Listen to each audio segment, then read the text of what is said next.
Hey, and welcome back. I think this is a very important film about UAP and asking the big question, what's really going on? Because as a European, I have a different viewpoint. I'm seeing things that don't add up. So I'm reaching out to you to start a debate. What's really going on with the UAP story? And why does none of it make sense?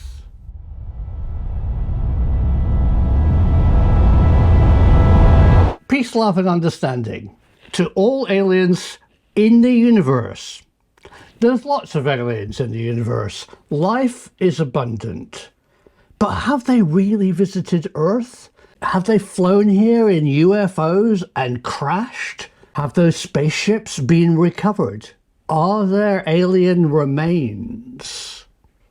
Well, according to David Grush, that's all true. I really wasn't the first person to say this, but I'm going to say it anyway. Extraordinary claims need extraordinary evidence, not hearsay. So before you all switch off, thinking that I'm some kind of crazed debunker who doesn't believe in UFOs, I want it to be real. I want there to be flying saucers in a hangar at Wright-Patterson Air Force Base. I want to meet the aliens, but I want science to prove it's true. So today, viewers, I'm really going to put myself out there on the line for you. I'm going to tell you some things, in my humble opinion, which changes this story, the story of modern UAP, completely. Before I start, I have to make a very important point. This is my humble opinion. It's me trying desperately to understand what's going on for you. But what I'm going to say today, which is only my opinion, opens a debate for you to think out of the box, to look at the big picture, the world global view of what has been claimed in an extraordinary way. Humans, you and I have always wondered, are we alone? I won't hurt you. And the possible threat of alien invasion has changed the world. The genius Orson Welles played the alien card to change people's point of view and put the willy up them with this classic radio broadcast. On October 31st, 1938, a radio broadcast was transmitted across the United States of America, claiming that alien life forms from the planet Mars had invaded Earth, causing a widespread panic across the country, with angry mobs forming in the streets and reports of people taking their own lives after jumping off of buildings. Orson Welles' War of the Worlds. The good people of the United States were truly scared. They wondered whether aliens had really invaded. It was presented to them as true, as fact, as a documentary. Orson Welles was playing with the media. The effects of the radio broadcast War of the Worlds did not go unnoticed by the Department of Defense. It was an incredibly powerful way to really connect with the population. I know for a fact, not hearsay, I've seen the papers.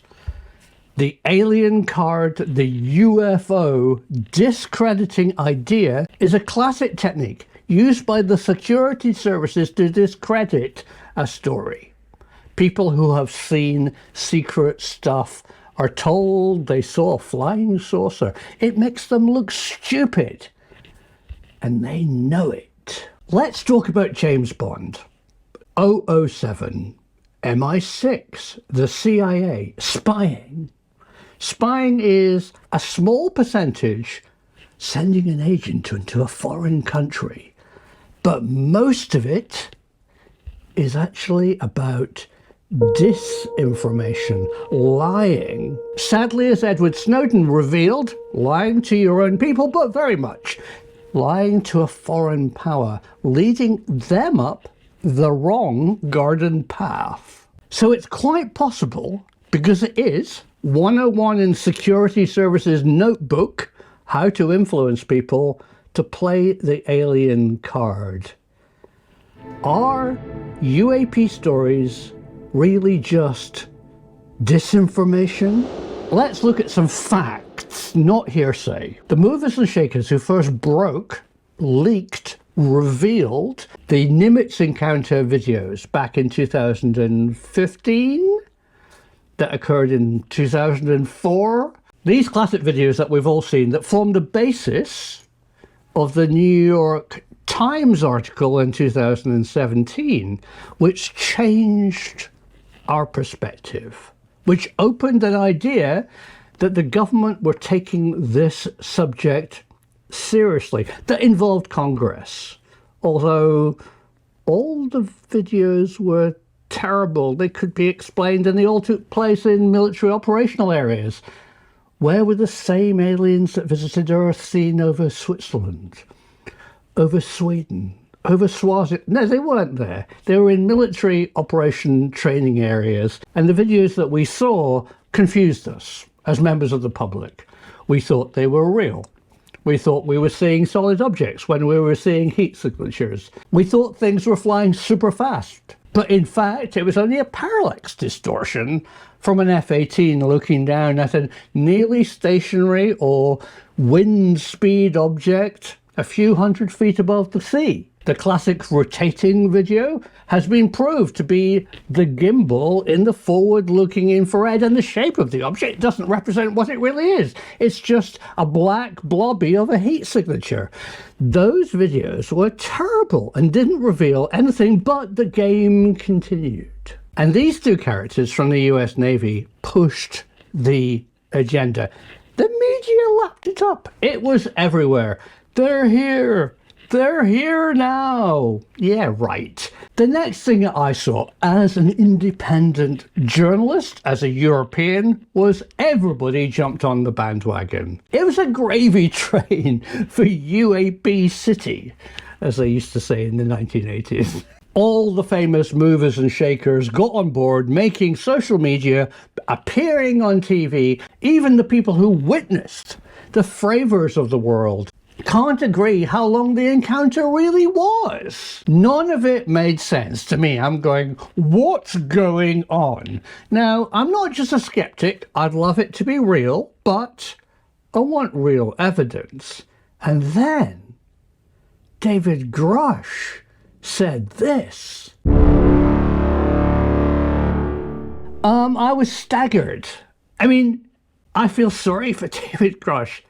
I think he is being used. He comes from a genuine position, and I think he saw things. But it seems to me that there's a stepping agenda going on. Let's release crap videos. Let's publish it in an established newspaper. Let's get government involved and start a public debate. Why? And who's doing it? So this might be the last time you ever see me on your very small screen, because I'm going to tell you who's doing it. Here are all the people who claim to know what UAP are.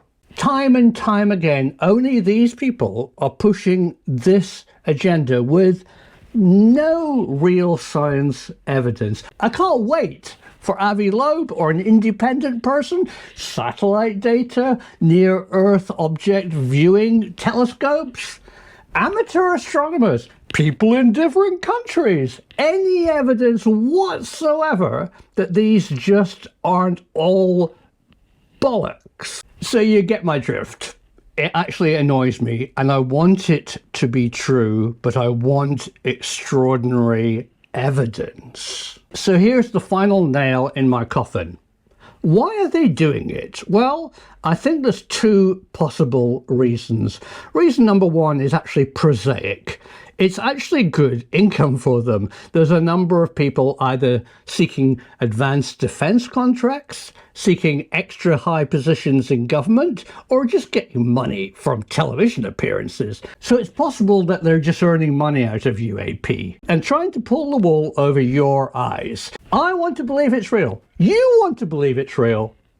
But they're making a fortune out of made-up stories with no real evidence. Or, mark my words very carefully, has, question mark, the UAP debate become political? I notice in the United States, not here in Europe, that there is a divide between those who want disclosure from government and the government who want to keep the secrets for national security. The government movers and shakers want regime change. They want their president elected. They want a different style of government. And they are using the UAP debate to put the willy up the population about government's disclosure. Is it possible? And I don't know the answer to this, but I think it's a valid question to ask. Is there a cabal, a group of people, maybe we've already seen them, maybe they're just earning money, but is there a group of people who want regime change, who want to use, because they know how powerful the War of the Worlds was, the alien card to undermine religion and change government using aliens? I don't know, what do you think? One day, the truth will be out there.